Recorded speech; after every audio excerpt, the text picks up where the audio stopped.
계시리라. 아멘.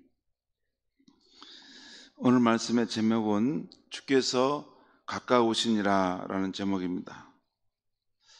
오늘 아침 말씀은 빌립보서의 마지막 장으로 바울 사도가 교인들에게 개인적이고 실질적인 권면을 하는 내용입니다.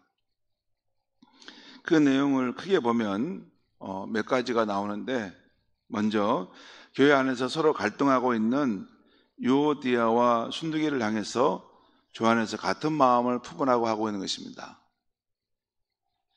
서로 갈등한다는 것은 서로 미워하고 다투고 있는 그런 교회 안에 있는 유오디아와 순두계를 향해서 주 안에서 같은 마음을 품으라고 하고 있어요. 오늘 보면 1절에서 3절까지 말씀을 제가 읽겠습니다. 그러므로 나의 사랑하고 사모하는 형제들, 나의 기쁨이요 면류관인 사랑하는 자들아. 여기까지는 빌립보 교회의 교인들을 말합니다. 복수로 빌립보 교인들이여 라는 말입니다. 이와 같이 주 안에서 서라. 주 안에서 굳게 서라는 말입니다. 2절은 내가 유오디아를 권하고 순두계를 권하노니, 이 이름은 여성 이름입니다. 유오디아라는 사람과 순두계라는 사람이 서로 갈등했던 것 같아요. 교회 안에서 크게 갈등했던 것 같은데, 그래서 두 사람에 대해 각각 권하면서 주 안에서 같은 마음을 품으라. 서로 이렇게 다름을 주장하지 말고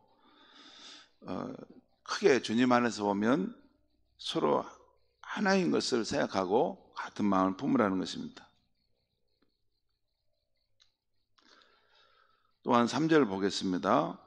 또 참으로 나와 멍에를 같이 한 내게 구하노니, 갑자기 참으로 나와 멍에, 나는 누구가 있어요? 바울 사도죠.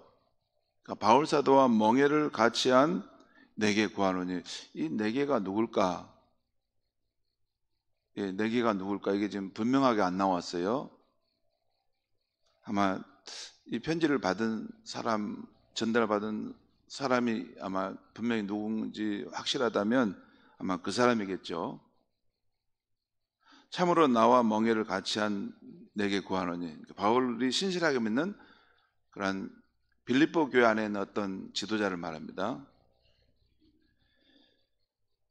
그에게 바울이 구한다는 것입니다. 뭘 구하냐면, 복음에 나와 함께 힘쓰던 저 여인들을 돕고 또한 글레멘드와 그 외에 나의 동역자들을 도우라. 바울이 빌립보 교회 안에 있는 아주 자신과 친한 어떤 지도자에게 지금 어떤 지시를 내리는 거예요. 근데 두 가지를 지금 내렸어요. 하나는 복음에 나와 함께 힘쓰던 저 여인들을 돕고, 저 여인들은 어디에 있어요? 여러분, 저 여인들이 어디 있습니까?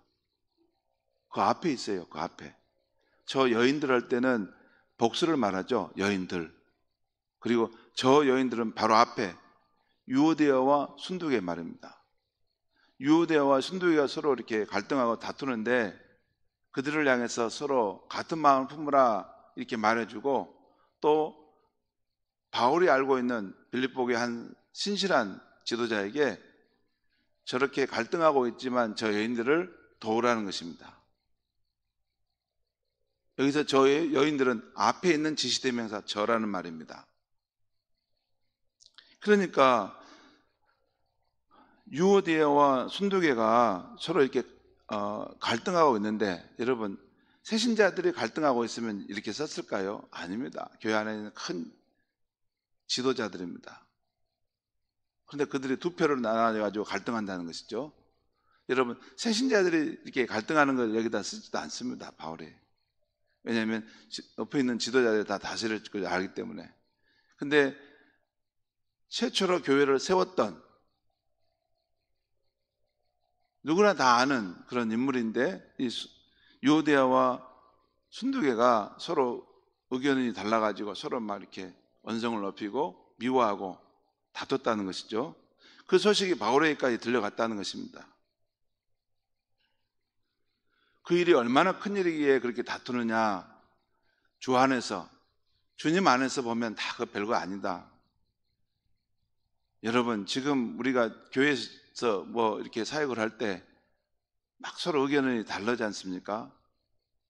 그 한 1년 지나면 기억할까요? 기억 못 합니다. 뭔 말했지? 내가 그러더라고요, 보니까. 그런 분들 많습니다. 10년 지나면 어쩔까요? 50년 지나면 어쩔까요? 뭔 말했는지도 생각도 아무도 모르면 내가 그런 말 했어요? 그것은 별것도 아닌데 막 그것을 막 해야 된다고 막 주장할 수가 있습니다. 그런데 항상 생각해야 되는 것은 사람보다 우리 자신보다 더 중요한 분은 주님이시고 주님이 이 교회의 주인이십니다. 내가 힘 안 써도 때로는 힘 빼도 주님이 다 알아서 해 가십니다. 그런데 꼭 내가 끝까지 말을 해서 어떤 것을 이렇게 올려놔야지 교회가 안정되겠다. 그분은 자기가 교회의 주인입니다. 자기가 교회의 주인이에요. 이 교회의 주인은 예수님이시고 예수님이 통치하고 계시는데 좀 안 되면 너무 절박해가지고 막 이렇게 그것 때문에 막 갈등을 일으키고 막 그렇게 하는 부분. 교회의 주인은 예수님이십니다. 그리고 다 교회를 사랑하는 마음이 다 있습니다. 내가 주장하고 싶은 것이 강하더라도 톤 다운이라고 하죠. 톤 다운. 그걸 좀 낮춰서 하면 됩니다. 왜냐하면 주님이 다 계시거든. 주님이 없으면 우리끼리 어떻게든지 싸워가지고 그걸 맞춰서 이렇게 내야 되죠. 그런데 주님이 계시는데 저는 교회를 제가 섬기면서 제일 가장 확실하게 아는 거 한 가지가 있습니다. 아, 교회는 예수님이 주인이시구나. 그리고 실제적으로 교회를 주관해 가시는구나. 그것이 섬기면 섬길수록 더 확연해집니다. 여기 보면 이 유오디아와 순두개가 어떤 사람이었냐면 여기 지금 말하면 복음에 나와 함께 힘쓰던 사람들이었다는 거예요. 바울과 함께 최초로 교회를 세울 때 함께 정말 좌우에 함께 힘이 돼가지고 두 사람이 도와가지고 그 교회 빌립보 교회가 그러면 어떻게 세워진지 알죠? 그 옷감 장사 루디아의 집에서 여성을 중심으로 해서 먼저 세워졌잖아요. 그래서 그 교회가 여성들이 지도자들이 아마 강했던 것 같아요. 바울과 함께 복음을 위해서 고난을 받아 그 교회를 든든하게 세웠던 사람들인데 교회 영적 지도자가 되었을 때 서로 막 이렇게 갈등했다는 것입니다. 그래서 그러지 마라. 주 안에서 같은 마음을 품으라 하면서 바울로 하여금 바울의 또 다른 그 교회 안에 큰 지도자에게 하여금 복음을 위해 나와 함께 수고했던 저 여인들 유오디아와 순두개를 돕고 저들이 하나 되도록 하라 그 말입니다. 그리고 그 사람의 이름들이 어디에 기록됐다 해서요? 생명책에 기록되어 있다는 것이죠. 하나님의 택한 사람들이고 그 생명책에 이미 기록되어 있는 사람들인데 저 사람들이 잘못된 길을 빠지지 않도록 권면하고 도우라라고 지금 바울이 권면하고 있는 것입니다. 또 그 다음에 두 번째 내용은 어떤 상황에 있더라도 주 안에서 항상 기뻐하라. 또 너희 간용을 모든 사람에게 나타내라 라고 권면하고 있어요. 오늘 4절과 5절 말씀 보겠습니다. 4절과 5절 제가 읽겠습니다. 주 안에서 항상 기뻐하라. 내가 다시 말하노니 기뻐하라. 너희 관용을 모든 사람에게 알게 하라. 주께서 가까우시니라. 두 가지죠. 주 안에서 항상 기뻐하라는 것입니다. 다시 말하노니 기뻐하라. 이것은 여러 가지 어려운 일이 있더라도 그 모든 것을 상쇄하고도 남을 만큼 주 안에 있는 여러분은 기쁨의 존재입니다라는 것이죠. 그리고 너희 관용을 모든 사람에게 알게 하라. 주께서 가까우시다. 여러분, 관용이라는 것은 이런 겁니다. 내가 쓸 수 있는 당연한 권리지만 더 큰 가치를 위해서 그것을 절제하는 것입니다. 그냥 그것을 내가 접어서 그냥 가는 것이죠. 주님을 사랑하기 때문에, 성도를 사랑하기 때문에 내가 쓸 수 있는 권리지만 그 권리를 접은다는 것이에요. 다 쓰지 않는다는 것이죠. 관용을 베푸죠. 그래야지 관용이 나오는 거죠. 그러면서 그 이유가 주께서 가까우신다는 것입니다. 그리고 세 번째는 염려할 일이 있더라도 모든 일에 기도와 간구로 너희 구할 것을 감사함으로 하나님께 아뢰라고 권면하고 있어요. 6절 7절입니다. 6절 7절 같이 한번 읽겠습니다. 시작. 아무것도 염려하지 말고 다만 모든 일에 기도와 간구로 너희 구할 것을 감사함으로 하나님께 아뢰라. 그리하면 모든 지각에 뛰어난 하나님의 평강이 그리스도 예수 안에서 너희 마음과 생각을 지키시리라. 여기 아무것도 염려하지 말라는 것은, 그리고 모든 일에라는 것은 염려할 일이 있더라도 모든 일에 너희 구할 것을 감사함으로 하나님께 아뢰라라는 것이죠. 자, 그 다음에는 무엇이든지 좋은 생각을 하고 또 바울이 내게 배우고 듣고 본바를 행하라. 그리하면 평강의 하나님이 너희와 함께 하실 것이다 라는 약속을 그 다음에 8절과 9절에서 하고 있습니다. 성도 여러분, 오늘 바울 사도가 여러 어려운 가운데 있는 교인들에게 자, 이렇게 권면하고 할 수 있는 이유가 어디에 있습니까? 오늘 말씀을 볼 때 이 부분을 캐치하지 못하면 율법적인 이야기만 되는 거죠. 괴로워 죽겠는데 기뻐하라 하고, 용서가 안 되는데 관용하라 하고, 정말 미운데 내 뜻과 안 맞은데 주 안에서 한 마음으로 품으라 하고, 이거 너무 괴로운 율법적인 말씀입니다. 그렇지 않습니까? 인간은 그렇게 안 됩니다. 좁은 인간의 마음이 어떻게 그렇게 할 수 있습니까? 무엇을 근거로 하여 지금 바울은 이렇게 말하고 있는 것입니까? 사람의 힘으로는 불가능한 일을, 다시 말해서 서로 미워하고 다투고 있는 유오디아와 순두교에게 같은 마음을 품으라고 할 수 있는 이유,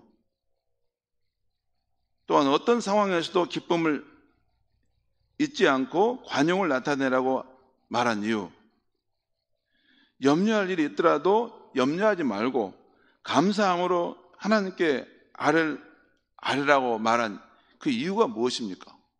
어떻게 해야지 그렇게 할 수 있습니까? 여러분 답변할 수 있겠습니까? 본문에 나와 있어요. 그 이유는 두 가지입니다.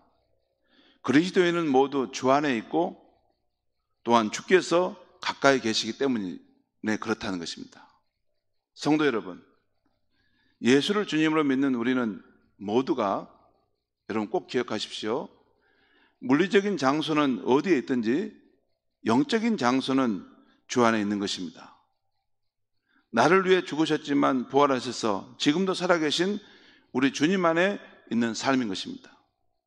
우리가 이 성전에 있든지 집에 있든지 들판에 있든지 일터에 있든지 우주 비행사와 같이 지구 밖에 달나라의 그곳에 있든지 그리스도인이 있는 곳은 모두 다 영신 주의 임재 안에 있는 것입니다. 그것이 성경의 이야기입니다. 여러분, 이곳에 주님이 안 계실까요? 이곳에 주님은 안 계실까요? 영신 주님은 이곳에 또 계십니다. 마치 그냥 어느 순간에 영이신 주님이 안 계신 것처럼 막 이렇게 하시는 것을 보면 당황스러울 때가 있어요. 그렇지 않습니다. 여러분, 만유의 주가 되신 예수님이신데 그분이 어디에 안 계신 곳이 있습니까? 그분이 성령을 통해 우리 가운데 함께 하신다고 하는 것, 여러분의 가장 깊은 내면에도 계시고, 여러분이 집에 혼자 골방에 앉아 있고 괴로운 일이 있고 낙심되는 일이 있으면 그곳에 안 계실까요? 다 계십니다. 그것을 믿는 것이 크리스찬입니다.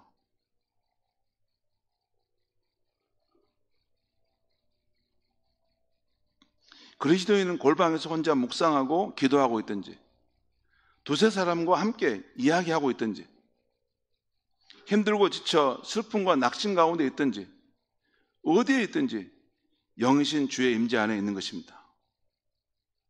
그것이 기독교입니다. 더구나 주님은 우리 가까이 계십니다. 우리 곁에 가까이 계십니다. 오늘 말씀 4절과 5절에 주 안에서 항상 기뻐하라, 너희 간영을 모든 사람에게 알게 하라 하면서 주께서 가까우시니라 라는 말씀이 있는데요, 이 말씀은 물론 시간적으로 주님의 재림이 가까이 있다는 뜻도 있습니다. 그 부분은 제가 오늘 아침 설명하지 않겠습니다. 하지만 동시에 공간적으로도 주님이 우리 가까이 계시다는 것입니다. 말씀을 읽을 때 놓치면 안 됩니다. 주님의 재림이 시간적으로 가까이 계신다는 것도 있지만 공간적으로 주님은 우리 가까이 계신 것입니다. 우리 원로 목사님들 말씀하시잖아요. 호흡보다 더 가까이 우리 계시다고. 호흡보다, 내 호흡보다 더 가까이 계십니다. 다윗은 자기 곁에 가까이 계시는 주님의 임재를 시편 139편에서 이렇게 고백했습니다. 주께서 나의 앞뒤를 둘러싸시고 내게 안수하시나이다. 어느 날 갑자기 보니까 주께서 내 생각도 아시고 내 입의 말도 다 아시고 멀리서도 내 모습도 이렇게 움직이는 것도 다 아신다는 것을 깨닫게 되면서 불현듯 주님이 멀리 계신 분이 아니라 내 앞뒤를 둘러 감싸고 계시는 분이시구나. 그러면서 내가 주의 영을 떠나 어디로 가며 주의 앞에서 어디로 피하리이까? 내가 하늘에 올라갈지라도 거기 계시며 수월 저 가장 깊은 나락에 떨어져도 거기서도 계시느니라. 내가 새벽 날개를 치고 바다 끝에 가서 거주할지라도 바다 끝에 가서 거주하는 거예요. 거기서도 주의 손이 나를 인도하시며 주의 오른손이 나를 붙드시리이다. 여러분, 다윗이 이 고백을 했던 것은 그 실제를 말한 거 아닙니까? 추상적인 이야기, 없는 이야기를 다윗이 여기다 써놨습니까? 아닙니다.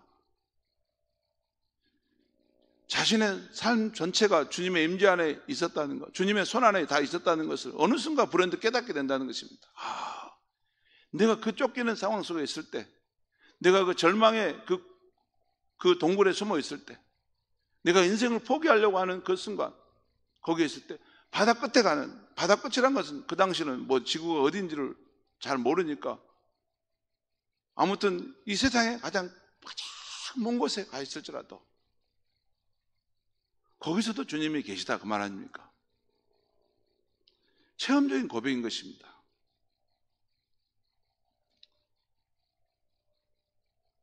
성도 여러분,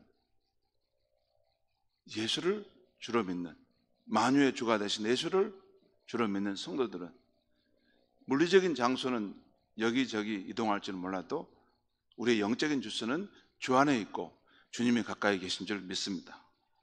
때로 우리는 거룩한 성령으로 우리와 함께 계신 주의 임재를 놓칠 수 있습니다.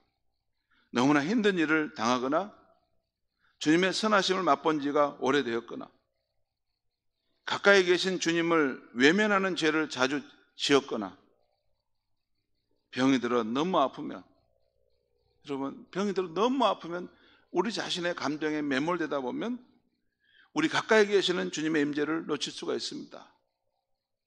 그러나 여러분, 지금 이 순간에도 주님은 여전히 내 곁에 계십니다. 힘들고 지쳐 있습니까? 몸이 아프십니까? 누구에게도 위로받을 수 없는 상황입니까? 인생의 짐이 너무나 무겁습니까? 의지할 수 있는 누군가를 붙들고 마음껏 놀고 싶습니까? 그리스도인인 우리는 영이신 주 안에 있고 주님이 여전히 가까이 계심을 믿으시기 바랍니다. 이 시간 주님께 내 마음을 열고 마음껏 기도하여 깊은 위로와 새 힘을 얻으시길 바랍니다. 기도하겠습니다. 하나님 아버지, 오늘 바울 사도가 빌립보 성도들을 향해서 여러분은 주 안에서 한 마음을 품으십시오. 여러분은 어떤 상황에서든지 기뻐하고 기뻐하십시오. 그리고 여러분은 여러분의 관용을 다른 사람에게 베풀 수 있는 사람들입니다. 그것은 영이신 주님이 항상 여러분과 함께하고 그분의 임재 안에 여러분이 있기 때문입니다. 라고 하는 말씀을 들었습니다. 예수님, 우리의 인생의 짐이 때로는 너무나 무겁고 우리의 삶이 힘들고 지쳐서 정말 무너져 내릴 때가 있습니다. 또는 몸이 아파서, 너무 아파서 우리의 감정에 사로잡혀서 주님의 임재를 잊어버릴 때가 있습니다. 예수님, 우리가 영이신 주의 임재를 놓치고 어떻게 살 수 있겠습니까? 이 시간 성령으로 우리와 함께 하신다는 것을, 또 참으로 의지할 곳을 찾는 마음으로 주를 구하고 찾을 때 주님, 우리 각 사람의 영혼에 깊은 위로를 나타내 주시고 성령이 주시는 깊은 사랑 안에서 회복되게 도와주시옵소서. 예수님의 이름으로 기도하옵나이다. 아멘.